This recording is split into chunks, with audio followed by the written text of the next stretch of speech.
Satyabama Institute of Science and Technology, Chennai and Sriperumbudur. நேற்று இரவு பாகிஸ்தான் மேற்கொண்ட தாக்குதல் முயற்சி வெற்றிகரமாக முறியடிக்கப்பட்டதாக இந்திய ராணுவம் அறிவிப்பு. இந்திய ராணுவ தரப்பில் உயிரிழப்பு எதுவும் இல்லை என்றும் விளக்கம். எல்லை கட்டுப்பாடு கோடு பகுதியில் பாகிஸ்தான் தொடர்ந்து ஏவிய ட்ரோன்கள் அனைத்தும் நடுவானில் அழிப்பு. வான் தாக்குதல் தடுப்பு அமைப்பின் உதவியுடன் 50 ட்ரோன்கள் சுட்டு வீழ்த்தப்பட்டதாக தகவல். நேற்று இரவு பாகிஸ்தான் ஏவிய 8 ஏவுகணைகளை இடைமறித்து அழித்தது இந்திய ராணுவம்.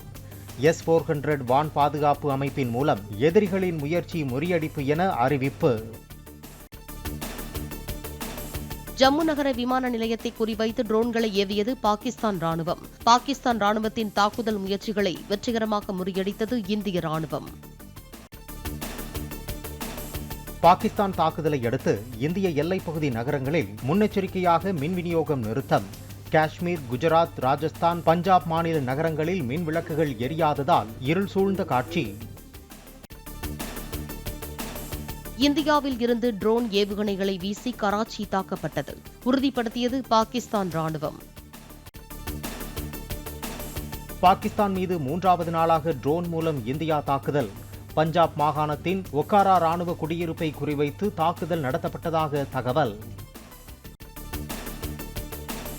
இந்தியாவிலேயே தயாரிக்கப்பட்ட ஆகாஷ் வான் தாக்குதல் தடுப்பு அமைப்பு பாகிஸ்தானின் ஏவுகணைகளை தாக்கி அழித்ததாக தகவல். இந்திய ராணுவம் மற்றும் விமானப்படை இணைந்து ஆகாஷ் ஏவுகணை மூலம் பாகிஸ்தானின் வான் தாக்குதலை முறியடித்துள்ளதாக தகவல். ராஜஸ்தானின் ஜெய்சால்மர் பகுதியில் அதிகாலையில் பாகிஸ்தான் ராணுவம் ட்ரோன் தாக்குதல் முயற்சி முறியடிப்பு. வான் தாக்குதல் தடுப்பு அமைப்பு மூலம் பாகிஸ்தான் ட்ரோன்கள் இடைமறித்து தாக்கி அழிக்கப்பட்டதாக இந்திய ராணுவம் தகவல். நேற்று பஞ்சாப் எல்லைப் பகுதியை நோக்கி ஏவப்பட்ட பாகிஸ்தானின் ஏவுகணையை சுட்டு வீழ்த்தியது இந்திய ராணுவம். பஞ்சாபின் ஹோஷியார்பூரில் வயல்வெளியில் கிடந்த பாகிஸ்தானின் ஏவுகணை பாகம் கண்டெடுப்பு. விமானப்படையின் வான் தாக்குதல் எச்சரிக்கையை அடுத்து சண்டிகரில் சைரன் எச்சரிக்கை. மக்கள் அனைவரும் வீட்டுக்குள் பாதுகாப்பாக இருக்க அறிவுறுத்தல். எல்லை கட்டுப்பாட்டு கோடு பகுதியில் ட்ரோன் மற்றும் ஏவுகணைகளை வீசி பாகிஸ்தான் ராணுவம் தாக்குதல். காஷ்மீரில் ஜம்மு, பாரமுல்லா, ரஜோரி, உரி பகுதிகளில் வீடுகள், கடைகள் உள்ளிட்டவை சேதம். காஷ்மீர் எல்லையோர கிராமங்களில் பாகிஸ்தான் ராணுவம் தாக்கியதில் குடியிருப்புகள், வணிக நிறுவன கட்டிடங்கள், வாகனங்கள் சேதம். பாகிஸ்தான் தாக்குதலுக்கு இந்திய ராணுவம் உரிய பதிலடி கொடுத்ததாக தகவல். அத்துமீறி தாக்கிய பாகிஸ்தான் ராணுவத்தின் நிலைகளை இந்தியாவின் பீரங்கி எதிர்ப்பு ஏவுகணைகள் தகர்த்ததாக தகவல். கவச வாகனங்கள், பீரங்கிகள் உள்ளிட்ட தளவாடங்களை தகர்க்கும் வல்லமை கொண்டது என்றும் தகவல். ஜம்முவின் சம்பா பகுதியில் 7 பயங்கரவாதிகளை சுட்டுக் கொன்ற எல்லை பாதுகாப்பு படையினர். பாகிஸ்தானில் இருந்து எல்லை வழியே இந்தியாவுக்குள் ஊடுருவ முயன்றதாக தகவல். போதுமான எரிபொருள் இருப்பு உள்ளதால் மக்கள் பதற்றப்பட தேவையில்லை என இந்தியன் ஆயில் நிறுவனம் அறிவுறுத்தல். தடையற்ற விநியோகம் உள்ளதால் அவசரமாக வாகனங்களில் எரிபொருள் நிரப்ப தேவையில்லை என்றும் அறிவிப்பு. நாட்டில் உணவு தானிய கையிருப்பு போதிய அளவில் உள்ளதாக மத்திய வேளாண் அமைச்சர் சிவராஜ் சிங் சௌஹான் அறிவிப்பு. எல்லையில் போர் பதற்ற சூழல் நிலவும் நிலையில் உணவு பாதுகாப்பை உறுதி செய்ய உரிய நடவடிக்கை என விளக்கம். குஜராத், ராஜஸ்தான், பஞ்சாப் மாநில முதலமைச்சர்களுடன் பிரதமர் மோடி தொலைபேசியில் பேச்சு. பாகிஸ்தான் தாக்க முயன்ற 3 மாநிலங்களின் பாதுகாப்பு நிலை குறித்து விவாதிக்கப்பட்டதாக தகவல். அவசர கால முன்னெச்சரிக்கை நடவடிக்கைகளை மேற்கொள்ள அனைத்து மாநில தலைமைச் செயலாளர்களுக்கு மத்திய அரசு உத்தரவு. அவசர கால சட்டத்தின்படி பொதுமக்களுக்கான பாதுகாப்பு நடவடிக்கைகளை முன்னெடுக்குமாறு அறிவுறுத்தல். பாகிஸ்தான் தீவிரவாத தாக்குதலுக்கு எதிராகவும் இந்திய ராணுவத்துக்கு ஆதரவாகவும் முதலமைச்சர் மு.க. ஸ்டாலின் தலைமையில் பேரணி. டிஜிபி அலுவலகம் முதல் தீவுத்திடல் அருகே உள்ள போர் நினைவு சின்னம் வரை பேரணி நடைபெறும் என அறிவிப்பு.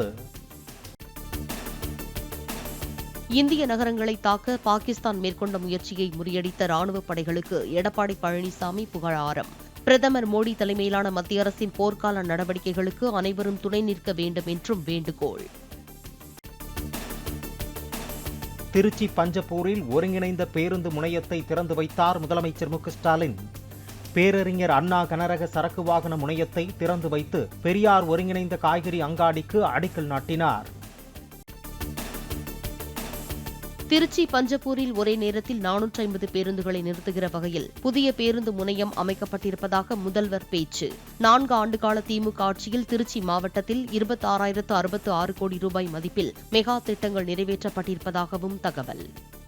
பெருந்தலைவர் காமராஜருடைய பெயரில் மாபெரும் நூலகம் மற்றும் அறிவுசார் மையம், பறவைகள் பூங்கா, சர்வதேச ஒலிம்பிக் அகாடமி, 3 கோடி ரூபாய் மதிப்பீட்டில் ஜல்லிக்கட்டு அரங்கம், பச்சைமலை சுற்றுலா திட்டம், மணப்பாறையில 1100 ஏக்கர் பரப்பளவில் சிப்காட், 400 கோடி ரூபாய் மதிப்பிலான டைடல் பூங்கா என்னால் அடிக்கல் நாட்டப்பட்டு அந்த பணிகளும் நடைபெற்று வருது. கடந்த 4 ஆண்டுகள்ல 26,066 கோடி ரூபாய் மதிப்பீட்டிலான மெகா திட்டங்கள் திருச்சிக்காக மட்டுமே தரப்பட்டிருக்கிறது என்பதை மகிழ்ச்சியோடு தெரிவிச்சுக்கிறேன். தருமபுரி மாவட்டம் அரூரில் அமைச்சர் கலந்து கொண்ட ஆலோசனைக் கூட்டத்தில் பங்கேற்ற அதிமுக எம்எல்ஏக்கள் 2 கைது. அமைச்சர் தெரிவித்த தகவல் குறித்து கேள்வி எழுப்பிய நிலையில் கூட்டத்தை கெடுக்கும் வகையில் செயல்பட்டதாக கூறி எம்எல்ஏக்களை கைது செய்த போலீசார். புதிய போப்பாக தேர்ந்தெடுக்கப்பட்டுள்ள அமெரிக்காவைச் சேர்ந்த கர்தினால் ராபர்ட் பிரான்சிஸ் பிரேவோஸ்டுக்கு அதிபர் டிரம்ப் வாழ்த்து. அமெரிக்காவைச் சேர்ந்தவர் போப்பாக தேர்ந்தெடுக்கப்பட்டது பெரிய மரியாதை எனவும் கருத்து. நடப்பு ஐபிஎல் தொடர் நிறுத்தி வைக்கப்படுவதாக இந்திய கிரிக்கெட் கட்டுப்பாட்டு வாரியம் அறிவிப்பு. பாதுகாப்பு காரணங்களுக்காக நிறுத்தப்படும் போட்டிகளை நடத்துவது குறித்து பின்னர் முடிவு எடுக்கப்படும் என தகவல். Satyabama Institute of Science and Technology, Chennai and Sri Perumbudur.